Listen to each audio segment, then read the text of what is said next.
ട്യൂഷൻ്റെ history ട്യൂട്ടോറിയലിലേക്ക് എല്ലാവർക്കും സ്വാഗതം.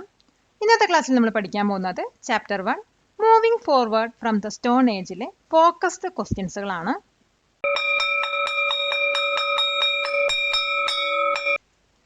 Question: what are bands? Bands പറഞ്ഞാൽ എന്ത്?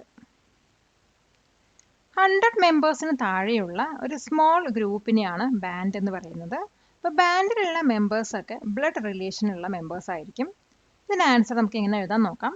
Answer: bands are small groups of less than 100 members. Band members were bound by blood relation. Question: what is Sapta Sindhu region? Sapta Sindhu region പറഞ്ഞാൽ എന്താണ്? Indus റിവറും അതിൻ്റെ ട്രിബ്യൂട്ടറീസും ഉൾപ്പെടെയുള്ള റീജിയനെയാണ് നമ്മൾ സപ്ത Sindhu region എന്ന് പറയുന്നത്.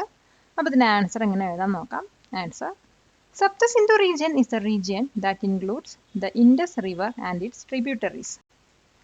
Question: identify the countries that are part of the Fertile Crescent region. Fertile Crescent region വരുന്ന കൺട്രീസിനെ identify ചെയ്യുക.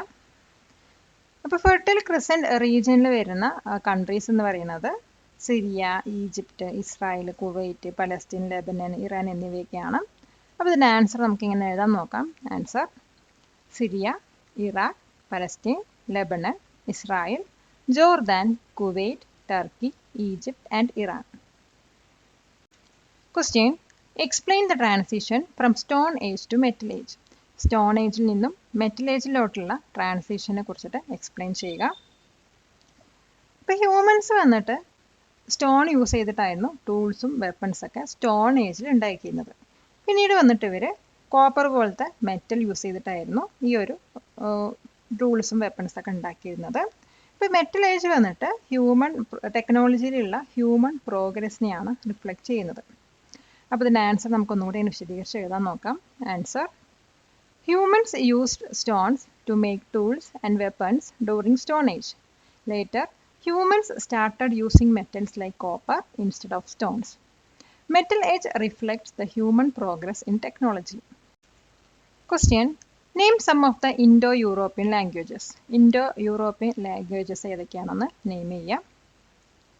ഇപ്പോൾ മെയിനായിട്ട് വരുന്ന ഇൻഡോ യൂറോപ്യൻ ലാംഗ്വേജസ് പറയുന്നത് Sanskrit, English, Greek, Russian, Polish, Italian, അതുപോലെ സ്പാനിഷ്, ഫ്രഞ്ച് എന്നിവയൊക്കെയാണ്.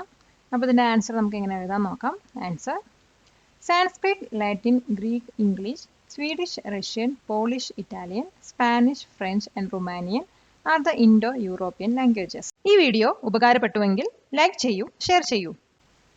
Question: name 3 purposes of tools used by humans in early days. Early ഡേയ്സിൽ humans ഉണ്ടാക്കിയ ടൂൾസിൻ്റെ 3 പർപ്പസസ് ഏതൊക്കെയാണ്?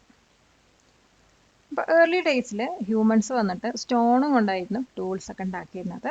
ഇത് വന്നിട്ട് അനിമൽസിൽ നിന്നും പ്രൊട്ടക്റ്റ് ചെയ്യാനും അതുപോലെ തന്നെ ഹണ്ടിങ്ങിനും യൂസ് ചെയ്തിരുന്നു. അതുപോലെ തന്നെ ഫയർ ഉണ്ടാക്കാനും ഈ ഒരു ടൂൾസ് യൂസ് ചെയ്തിരുന്നു.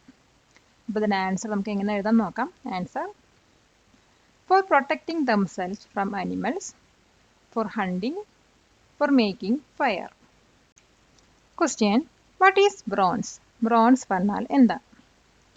ടിന്നും കോപ്പറും മിക്സ് ചെയ്തിട്ടുണ്ടാക്കിയ ഒരു അലോയാണ് ബ്രോൺസ്. ബ്രോൺസ് വന്നിട്ട് കോപ്പറിനെക്കാളും വളരെ സ്ട്രോങ്ങർ ആണ്. അപ്പോൾ ഇതിൻ്റെ ആൻസർ എങ്ങനെ എഴുതാൻ നോക്കാം. Answer: bronze is an alloy made by mixing copper and tin. Bronze is a metal stronger than copper. Question: compare the life styles of people during the early Vedic period and later Vedic period.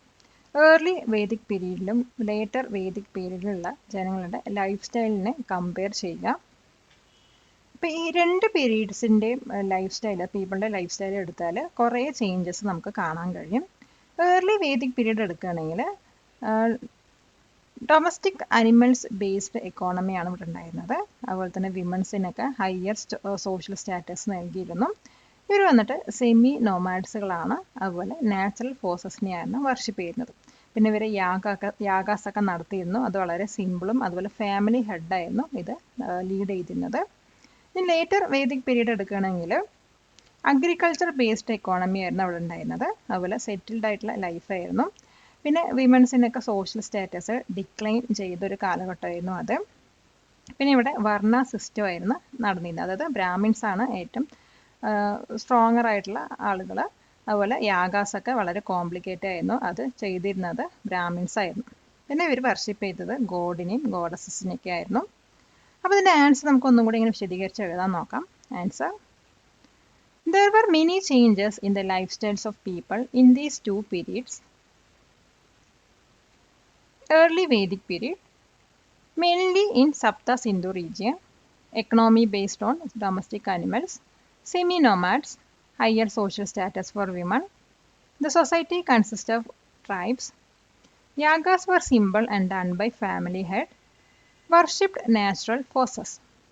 Later Vedic period, extended up to Gangetic plain, economy based on agriculture also.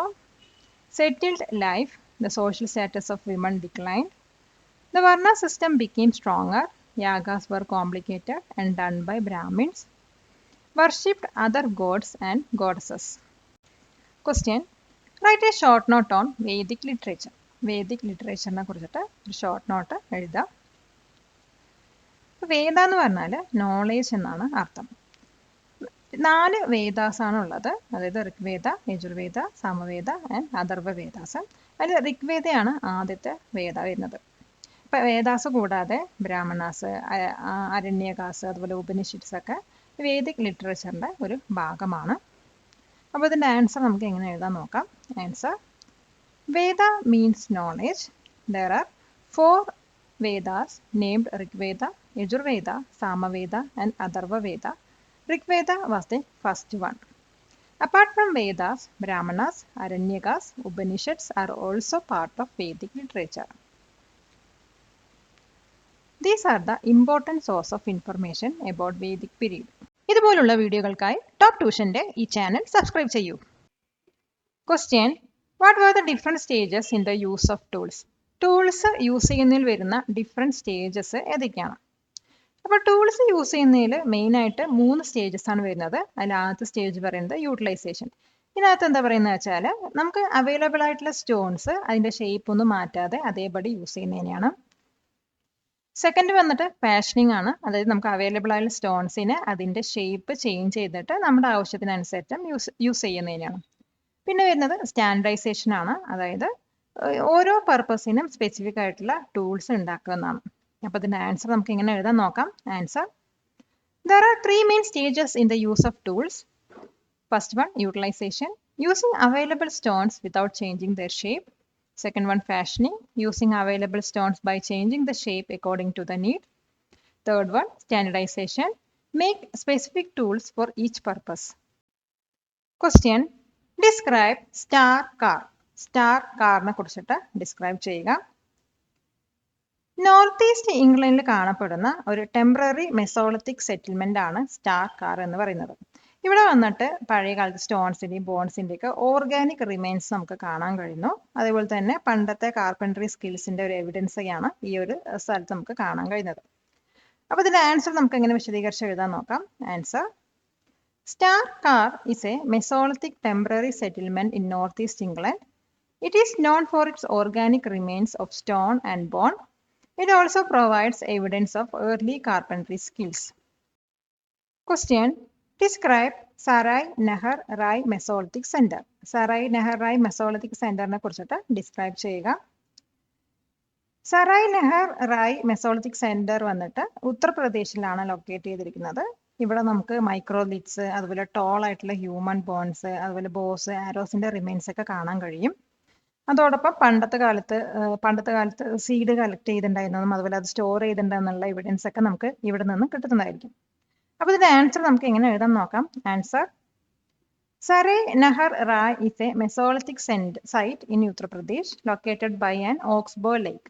It contains microliths, tall human bones and remains of bows and arrows. Evidence shows seed collection and storage and the use of animal hides for clothing. Question: Why did Gordon Child describe Neolithic age as Neolithic revolution? എന്തുകൊണ്ടാണ് Gordon child Neolithic ഏജിനെ Neolithic റെവല്യൂഷനായി വിശേഷിപ്പിച്ചിരുന്നത്? ഇപ്പം Neolithic ഏജിലാണ് അഗ്രികൾച്ചറും animal ഡൊമസ്റ്റിക്കേഷനും അതുപോലെ pottery, clay BRICS ഒക്കെ enable ആയത്. ഇത് വന്നിട്ട് agriculture surplus ആയിട്ടുള്ള agriculture പ്രൊഡക്ഷനും അതുപോലത്തെ permanent സെറ്റിൽമെന്റും enable ചെയ്തു. അതുകൊണ്ട് പല ആളുകളും അത് ഫാമിങ് വിട്ടിട്ട് അതുപോലെ പോട്ടറി അതുപോലെ വീവിങ് പോലത്തെ ഓക്യുപ്പേഷൻസിന് അവർ പോകാൻ കഴിഞ്ഞത്. ഇപ്പൊ നിയോളിത്തിക് ഏജിലാണ് പല ചേഞ്ചസും വന്നത്. ഈ ചേഞ്ചസ് ഒക്കെ വന്നിട്ട് മോഡേൺ സൊസൈറ്റിന്റെ പ്രോഗ്രസിന്റെ ഒരു ഫൗണ്ടേഷൻ ലേ ചെയ്തു. അതുകൊണ്ടാണ് ഈ ഒരു ഏജിനെ നിയോളിത്തിക് റെവല്യൂഷൻ ആയിട്ട് കണക്കാക്കപ്പെടുന്നത്. അപ്പൊ ഇതിന് ആൻസർ നമുക്ക് എങ്ങനെ എഴുതാൻ നോക്കാം. Answer: In Neolithic age, agriculture, animal domestication, pottery, and clay bricks enabled surplus agricultural production and permanent settlement. This surplus freed some people from farming and moved to occupations like pottery and weaving. The Neolithic changes laid the foundation for modern society's progress, and this age is referred as Neolithic Revolution. Palakkad നിവാസികളെ, ഞങ്ങളുടെ class room ട്യൂഷനിലേക്ക് സ്വാഗതം ചെയ്യുന്നു. മറ്റൊരു വീഡിയോയുമായി വീണ്ടും കാണാം.